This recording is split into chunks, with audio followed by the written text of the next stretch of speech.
J'ai traversé le salon en courant, je suis sorti dans le jardin, fermant la porte-fenêtre derrière moi pour que les chats s'échappent pas, je suis passé au-dessus de la clôture en bas du jardin. C'est là que je me suis dit que si la pose de la clôture avait eu encore quelques semaines de retard, ça m'aurait arrangé. J'ai accroché le pantalon au niveau du mollet, j'ai basculé et chuté de l'autre côté. Je me suis inspecté rapidement, pas d'accroc dans le tissu, une légère raflure sur l'avant-bras, mais rien de grave. J'ai eu un peu mal là où la tige de la clôture a accroché le tissu, pas grave, j'aurais probablement un bleu. Je m'en sortais relativement bien quand même. Bon, quoi faire maintenant ? Il fallait que je voie la tête du ou des voleurs sans me faire repérer. Heureusement, il pleuvait plus maintenant. Je suis donc remonté sur le parking et je me suis caché derrière la rambarde micro-perforée d'un balcon d'appartement au rez-de-chaussée. Il avait les volets fermés, l'occupant était probablement au travail. Bien qu'un peu loin, pour la vue non équipée de mes lunettes, j'avais une vue parfaitement dégagée vers les places de parking de ma maison qui se situait à un bon gros 7 mètres. L'attente n'avait probablement pas été très longue, mais elle m'a semblé une éternité. J'ai entendu un bruit de moteur, une voiture blanche. Fausse alerte, la Clio est allée se garer un peu plus loin, l'occupant est sorti et s'approchait de moi. Il est passé à 1 mètre de moi sans me voir, puis a continué sa route. J'ai entendu l'interphone dire « Vous pouvez entrer ». Il a ouvert la porte, elle s'est refermée derrière lui et le violent claquement métallique des électroaimants de verrouillage a résonné dans toute la résidence vide. Au moment où mes oreilles se réhabituaient au silence, j'ai cru distinguer un moteur. Une voiture gris foncé. Bonne couleur, mais trop loin pour distinguer la forme exacte. Elle se rapprochait de moi rapidement, et avant que je puisse être certain du modèle, elle s'est garée sur une des places de ma maison. Apparemment, c'était bel et bien ma voiture qui venait d'arriver. Et même si de là où j'étais je distinguais mal les détails, sortant de la portière conducteur, je distinguais quelqu'un que j'ai pas mis très longtemps à reconnaître. Il a regardé dans le bureau, puis s'est accroupi, caché entre la voiture et le mur de la maison, sous la fenêtre du bureau, où je pouvais pas trop le voir. Je crois qu'il a tenté de regarder à nouveau par la fenêtre, mais il est resté assez longtemps en fait. Un comportement très très étrange. Il est ensuite allé dans le cellier qui est attenant à la maison, il en est ressorti pour cette fois rentrer discrètement dans la maison. J'ai pas vu ce qu'il a pris dans le cellier, mais si ma vue ne me jouait pas de tour, je savais qui c'était, et je pouvais du coup deviner exactement ce qu'il était allé chercher. Portant un hoodie bleu, un jean et mon sac sur l'épaule, cette personne n'était autre que moi. J'avais beau ne pas y croire, ne pas avoir mes lunettes, j'en étais persuadé, je le ressentais, il était moi. Enfin, un autre moi, comme un clone. Et s'il pensait comme moi, ce qu'il était allé chercher, c'était pas forcément bon pour moi. J'aurais tendance à parier sur le pied de biche. Je sais pas combien de temps je suis resté sur ce balcon, mais je me suis aperçu que mes jambes m'avaient un peu lâché là. Le coup de l'émotion probablement. J'avais mes fesses dans une flaque et je commençais à avoir froid. Si on écartait le fait qu'il était impossible d'avoir un clone, les événements de la journée prenaient bien plus de sens quand même avec cette explication. Qui d'autre pouvait changer tous mes mots de passe et déverrouiller mon iPhone en une simple matinée ? Mais la question restait en suspens. Était-il comme moi ou moi ? Et notamment, allait-il être agressif ? De toute façon, quelle alternative j'avais à part le confronter ? J'avais beau y réfléchir, j'en trouvais pas. Il était chez moi, il avait ma voiture, il avait mes clés. Comme dans une espèce d'état second, je me dirigeais vers la porte d'entrée.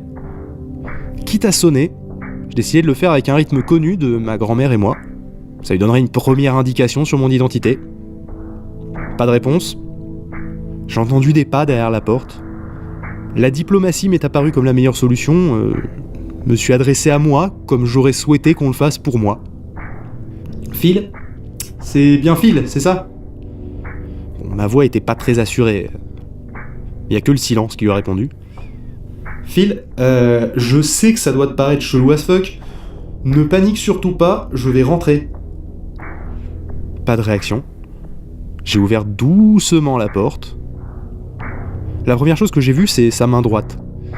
Elle tenait, comme je m'y attendais, le pied de biche qu'il avait dû aller chercher au cellier. J'ai interrompu l'ouverture pour lui demander de le poser. J'ai ensuite passé mes 2 mains par l'interstice pour lui montrer que j'avais pas d'arme. Il y a eu un moment de flottement, puis je l'ai vu se baisser pour le poser au sol. Puis la porte s'est ouverte, et je l'ai vu. Il avait la main gauche sur la poignée et il semblait pétrifié, voire même un peu pâle. J'ai pas osé bouger non plus. On est resté là une longue minute, puis m'a dit de rentrer sur un ton froid et autoritaire. Je rentrais chez moi et pour me donner une espèce de contenance, je me dirigeais vers la machine à café pour me saisir de ma tasse. « Tu veux un café ?»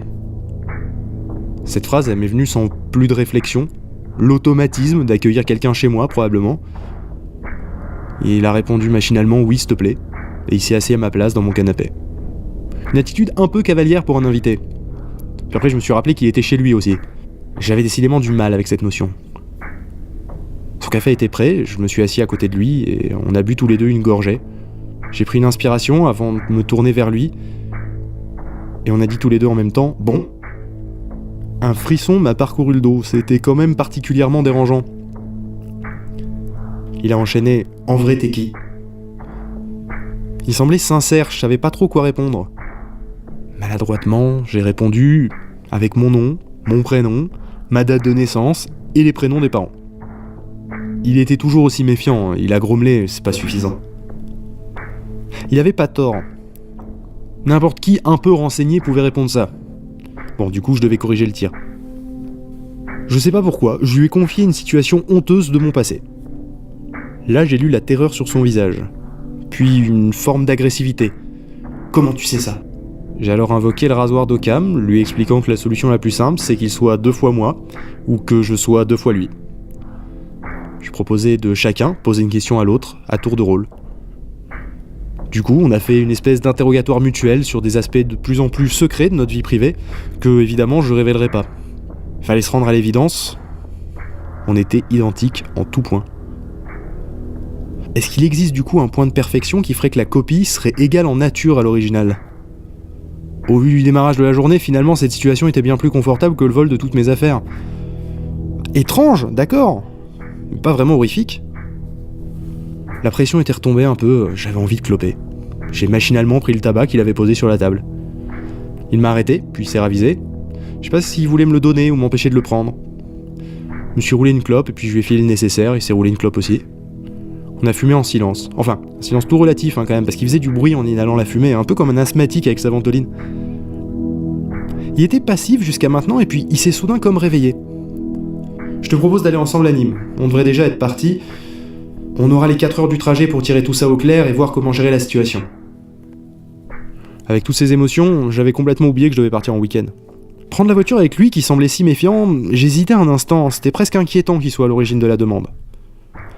Mais avais-je vraiment le choix ? Au final, isolé par l'anonymat, on pouvait passer pour des frères jumeaux. C'était donc rationnellement le meilleur moyen de gagner du temps pour y voir plus clair avant d'alerter nos proches. Le voyage allait s'annoncer particulièrement étrange quand même, mais j'étais assez optimiste.